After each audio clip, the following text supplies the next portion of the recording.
आदरणीय प्रधानमंत्री जी, आपको नमस्कार, सादर प्रणाम। आज मैं बेहद व्यथित हूँ और मैं सीधे आपसे बात करना चाहता हूँ। अगर मुझसे कोई हिमाकत हो जाए, कोई भूल हो जाए तो मुझे माफ़ कर दीजिएगा। दिल्ली में अगले हफ्ते से घर घर राशन पहुँचाने का काम शुरू होने वाला था। मतलब अब एक गरीब आदमी को राशन की दुकान पे धक्के नहीं खाने पड़ते, बल्कि सरकार बढ़िया तरीके से अच्छे राशन पैक करके उसके घर भिजवाती। सारी तैयारी हो चुकी थी, टेंडर हो चुके थे, सारी तैयारी हो चुकी थी। बस अगले हफ्ते से ये शुरू होने वाला था। ये क्रांतिकारी कदम होने वाला था और अचानक आपने 2 दिन पहले इसको रोक दिया। क्यों सर? आपने ऐसा क्यों किया? पिछले 75 साल से इस देश की गरीब जनता राशन माफिया का शिकार होती आई है। पिछले 75 सालों से हर महीने फाइलों में जनता के नाम का राशन जारी होता है, पर उनको मिलता नहीं है। अधिकांश राशन चोरी हो जाता है।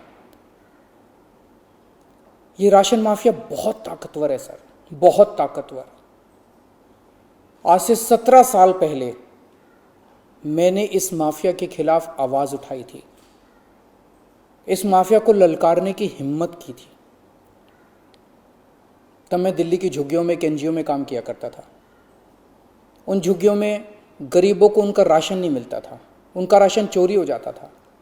तब हमने हिम्मत की गरीब लोगों को उनका राशन दिलवाने की। नतीजन हम पर 7 बार खतरनाक हमले हुए और एक बार तो इन लोगों ने हमारी एक बहन का गला काट दिया, लेकिन भगवान के दया से वो बच गई उस वक्त। तब मैंने कसम खाई थी कि इस व्यवस्था को अपने जीवन में कभी ना कभी जरूर ठीक करूंगा। तब तो दूर दूर तक सपने में भी नहीं सोचा था कि एक दिन दिल्ली का सीएम बन जाऊंगा। पर कहते हैं ना कि जब आप निस्वार्थ भाव से कोई संकल्प करते हैं तो ऊपर वाला भी अपने तरीके से आपका संकल्प पूरा करने में मदद करता है। इस ब्रह्मांड की सारी शक्तियां आपकी मदद करती हैं।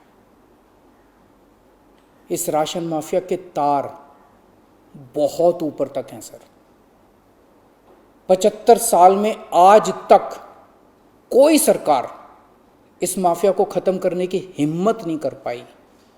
दिल्ली में पहली बार एक सरकार आई है जिसने ये हिम्मत दिखाई है। अगर ये घर घर राशन व्यवस्था लागू हो जाती ना सर, ये राशन माफिया खत्म हो जाता। पर देखिए ये राशन माफिया कितना ताकतवर निकला। दिल्ली में ये योजना अगले हफ्ते से लागू होने वाली थी और 1 हफ्ता पहले इन्होंने इसको खारिज करवा दिया। आपने ये कह के हमारी स्कीम खारिज की है कि हमने केंद्र सरकार से इसकी अप्रूवल नहीं ली। ये गलत है सर। हमने एक बार नहीं, 5 बार आपकी अप्रूवल ली है। ये रही सारी चिट्ठियां। केंद्र सरकार को हमने इतने सारे खत लिख के बताया कि हम ये योजना दिल्ली में लागू करने जा रहे हैं। कानूनन हमें दिल्ली में ये स्कीम लागू करने के लिए केंद्र सरकार की कोई अप्रूवल लेने की जरूरत नहीं है। कानूनन इस स्कीम को लागू करने के लिए राज्य सरकार पूरी तरह से सक्षम है। लेकिन हम केंद्र सरकार के साथ किसी तरह का कोई विवाद नहीं चाहते थे, इसलिए हमने एक बार नहीं 5 बार आपका अप्रूवल लिया है सर। मार्च के महीने में हमारी योजना पे आपकी सरकार ने कुछ आपत्तियां लगाई, हमने आपके सारे ऑब्जेक्शन पूरे कर दिए। जैसे हमने इस योजना का नाम मुख्यमंत्री घर घर राशन योजना रखा था। आपने ऑब्जेक्शन लगाया कि हम इस योजना का नाम मुख्यमंत्री के नाम से नहीं रख सकते। हमारा मकसद अपना नाम चमकाने का नहीं था, हमारा एक ही मकसद था किसी भी तरह से ये स्कीम लागू हो और गरीबों को उनका राशन मिलने लगे। हमने आपकी बात मान ली, हमने स्कीम से नाम ही हटा दिया, और भी आपने जितने ऑब्जेक्शंस किए हमने सारे मान लिए।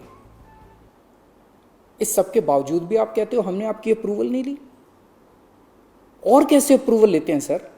अब और कैसे अप्रूवल लें? इस सब के बाद भी आपने ये स्कीम खारिज कर दी, क्यों सर?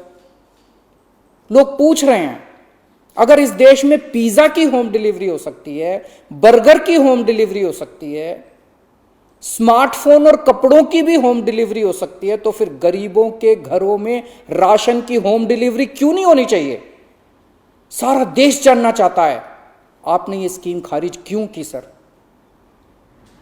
आपने ये भी लिखा है कि चूंकि राशन दुकानदारों ने दिल्ली हाई कोर्ट में इस योजना के खिलाफ केस कर रखा है, इसलिए ये स्कीम खारिज की जा रही है। इस बात पे आप स्कीम कैसे खारिज कर सकते हैं? ये राशन दुकानदार इस योजना के खिलाफ हाई कोर्ट से स्टे लेने गए थे, हाई कोर्ट ने इन्हें स्टे देने से मना कर दिया।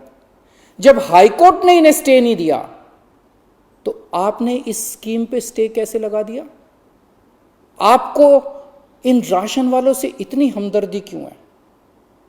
अगर आप राशन माफिया के साथ खड़े होंगे सर, तो इस देश के गरीब लोगों के साथ कौन खड़ा होगा?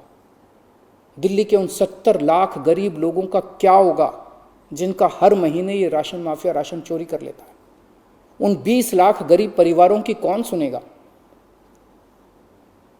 और एक बात, उस हाईकोर्ट के केस में केंद्र सरकार भी पार्टी है। कोर्ट में केंद्र सरकार ने अपना जवाब दाखिल किया है। क्या कहा है कोर्ट में केंद्र सरकार ने? केंद्र सरकार ने कोर्ट में हमारी इस योजना के खिलाफ एक भी आपत्ति नहीं की है। जब कोर्ट में आपको हमारी योजना के खिलाफ कोई आपत्ति नहीं है, तो फिर कोर्ट के बाहर अब इस योजना को खारिज क्यों किया जा रहा है? ये कोरोना का बहुत कठिन समय है। मैं कई ऐसे लोगों को जानता हूं जो कोरोना होने के डर से राशन लेने नहीं जाते। राशन दुकान पे भीड़ लगती है, लोगों को लगता है कि अगर वो राशन लेने गए तो उन्हें कोरोना हो जाएगा। ये सब गरीब लोग हैं सर। इनमें कई लोग कोरोना काल में अपनी नौकरी खो चुके हैं, उनके घर में अब खाने को नहीं है। अगर हम उन्हें इनके घर तक राशन पहुंचाना चाहते थे तो इसमें आपको क्यों आपत्ति है? कहा जा रहा है कि तीसरी लहर बच्चों पे भारी पड़ेगी। अगर उनके माता पिता को राशन दुकान पे भीड़ की वजह से कोरोना हो गया तो उनके बच्चे भी तो फिर कोरोना ग्रसित हो जाएंगे। मुझे तो लगता है सर कि कोरोना काल में केवल दिल्ली ही नहीं बल्कि पूरे देश में घर घर राशन योजना तक या घर घर तक राशन पहुंचाने की इस योजना को लागू कर देना चाहिए। ये दुकानें सुपर स्प्रेडर हैं। राशन की दुकानों पे लगने वाली भीड़ से बचा जा सकेगा। कितने ऐसे बुजुर्ग हैं सर जो राशन की दुकान से राशन लेने नहीं जा सकते? कितनी ऐसी गर्भवती महिलाएं हैं जो राशन की दुकान से राशन नहीं ला सकती? अगर हम उनके घर राशन पहुंचाना चाहते हैं तो इसमें क्या समस्या है? केंद्र सरकार के कुछ ऑफिसर कह रहे हैं कि इस स्कीम के खारिज होने का असली कारण यह है क्योंकि केंद्र सरकार का राशन है। यह योजना लागू करके दिल्ली सरकार को इसका श्रेय क्यों मिलना चाहिए? सर यकीन मानिए, यह काम मैं रत्ती भर भी क्रेडिट के लिए नहीं कर रहा। मेरा सिर्फ एक ही मकसद है, किसी भी तरह गरीबों को उनका पूरा राशन मिले। आप प्लीज मुझे यह लागू कर लेने दीजिए। सारा क्रेडिट आपका, सारा श्रेय आपका। मैं खुद सारी दुनिया से कहूंगा खड़ा होकर कि ये योजना मोदी जी ने लागू की है। और फिर ये राशन ना आपका है ना मेरा है। ये राशन ना आम आदमी पार्टी का है ना भाजपा का है। ये राशन तो इस देश के लोगों का है और इस राशन की चोरी रोकने की जिम्मेदारी हम दोनों की है। इस वक्त देश बहुत भारी संकट से गुजर रहा है। ये वक्त एक दूसरे का हाथ पकड़ के मदद करने का है। ये वक्त एक दूसरे से झगड़ने का नहीं है। लोगों को लगने लगा है कितनी मुसीबत के समय भी केंद्र सरकार सबसे झगड़ रही है। आप ममता दीदी से झगड़ रहे हैं, झारखंड सरकार से झगड़ रहे हैं, आप लक्षद्वीप के लोगों से झगड़ रहे हैं, महाराष्ट्र सरकार से लड़ रहे हैं, दिल्ली के लोगों से लड़ रहे हैं, किसानों से लड़ रहे हैं। लोग इस बात से बहुत दुखी हैं सर कि केंद्र सरकार सबसे लड़ रही है। ऐसे देश कैसे चलेगा? आप हम सबसे क्यों लड़ रहे हैं?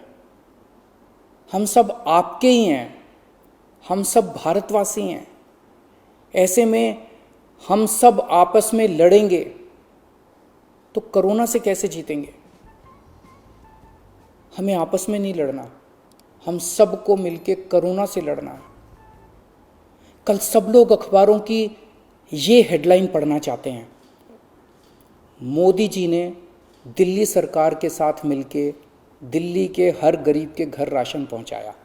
ये पढ़ना चाहते हैं लोग टीवी चैनलों पे ये ब्रेकिंग न्यूज़ देखना चाहते हैं कि मोदी जी और केजरीवाल ने मिलके दिल्ली के लोगों के, गरीब लोगों के घरों तक राशन पहुंचाया। लोग ये खबर पढ़ना चाहते हैं सर, लोग ये खबर सुनना चाहते हैं। लोग ये नहीं सुनना चाहते कि केंद्र सरकार ने फिर से दिल्ली सरकार से झगड़ा कर लिया, कि केंद्र सरकार ने फिर से दिल्ली सरकार की एक और अच्छी योजना पर रोक लगा दी। मैं हाथ जोड़ के दिल्ली के 70 लाख गरीब लोगों की ओर से आपसे विनती करता हूं, सर प्लीज इस योजना को मत रोकिए। ये राष्ट्र हित में है, इसे होने दीजिए। आज तक राष्ट्र हित के सभी कामों में मैंने आपका साथ दिया। मैंने हमेशा कहा है कि राष्ट्र हित के किसी भी काम में राजनीति नहीं होनी चाहिए। अगर कोई विपक्षी पार्टी की सरकार भी राष्ट्र हित में कोई काम करती है, हम उसका साथ देते हैं। राष्ट्र हित के इस काम में आप भी हमारा साथ दीजिए सर। अभी तक की सरकारों ने देश के गरीब लोगों को 75 साल तक राशन की लाइन में खड़ा रखा। इन्हें और अगले 75 साल राशन की लाइनों में खड़ा मत कीजिए सर, नहीं तो ये लोग मुझे और आपको कभी माफ़ नहीं करेंगे। जय हिंद।